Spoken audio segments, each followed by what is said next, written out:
Hey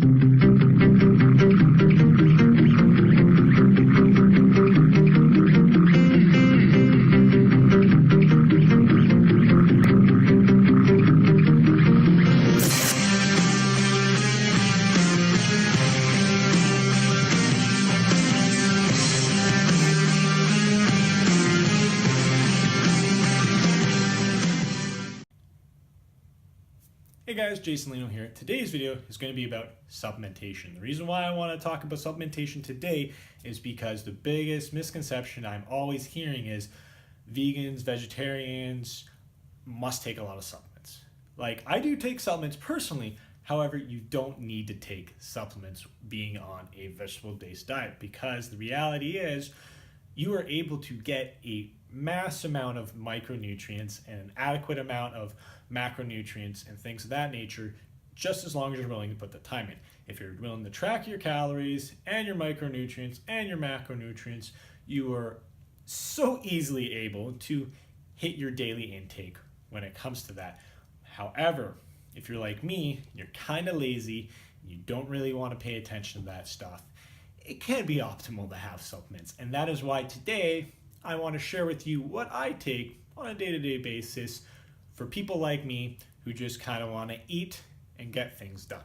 And the first vitamin I'm going to talk to you today about is a multivitamin. Now, this is something that is kind of controversial in the supplement industry because there's a lot of people that say you need it and there's a lot of people say you don't. And what I'm going to tell you is I'm in between, because it is expensive pee. However, if you don't really care about tracking your nutrient levels, it can be beneficial, because there will be days where you're not hitting an adequate amount of this vitamin, and having one of these bad boys in your system will be that kind of buffer to potentially help increase the levels that you need and keep you going healthily throughout the day. Now, secondly, what I like to talk about is an omega-3 supplement. Now, this isn't your standard vegetarian supplement where it's like a flax chia seed mix. This is your microalgae omega-3. Now, the big difference between those two styles of omega-3 is that this one has a higher content of DHA in it. Now, APA is beneficial, but it's mostly honestly for the anti-inflammatory purposes. The DHA, however, is for a healthy brain function. And honestly, that is the more important part, in my opinion, when it comes to your omega-3s, so why not consume the better pill? Now, the third vitamin I'd like to talk to you today about is B12. Now, this is something that is not necessarily needed when it comes to even being on a vegan or vegetarian diet, is because a lot of our foods today are fortified with B12. However, if you're one of those purists that choose not to consume your soy products or anything that's fortified and it has to be organic, B12 is definitely beneficial because it is kind of the staple for the energy levels throughout your diet. And if you don't really have energy, you may not be able to function. Now, the last vitamin I want to talk to you today about is probably the more important one, and that is vitamin D. But to be more specific, vitamin D3.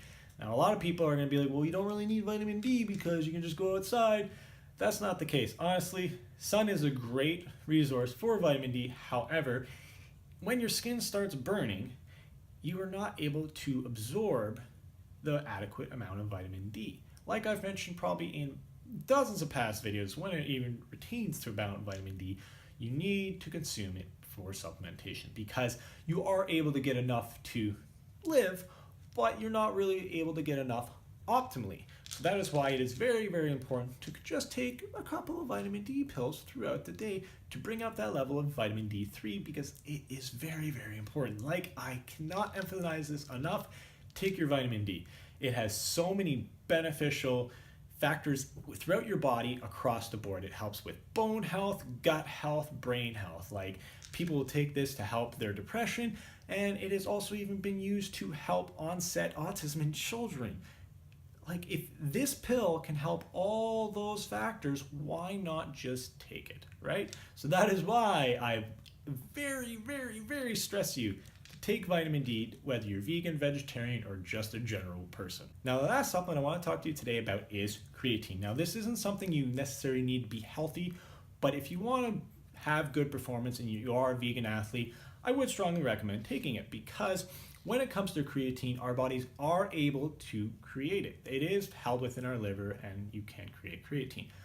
But the more optimal approach you need to have is a 1-to-1 ratio. So that one we already can have, we need to create the other one with consumption of food. However, being on a vegetable-based diet, you can't really create creatine without consuming meat. That is why it is very important to consume creatine, to have that 1-to-1 ratio to help you have a more full body, more muscle building, and well, better performance. Now guys, that's the video. And before I completely finish it, I want to clarify one thing and probably answer the biggest question you're asking is, what about protein? Honestly, you don't need protein, ever. Like, it's handy to have. Like, if you wake up late for work and you're like, man, I need something, you slam a shake, by all means. But you don't need protein for, well, creating protein in your body, because everything has protein in it. There is the biggest bro science out there that protein's meat. No, protein is in everything. That's why when you go on the back of your, your cereal box and it says protein 3, it's protein.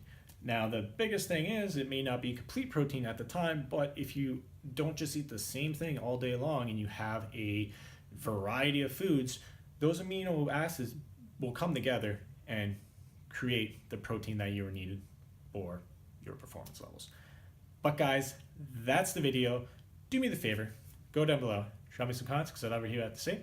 I'd like you guys to also hit that like, share, and subscribe to spread that love. And I will see you next time.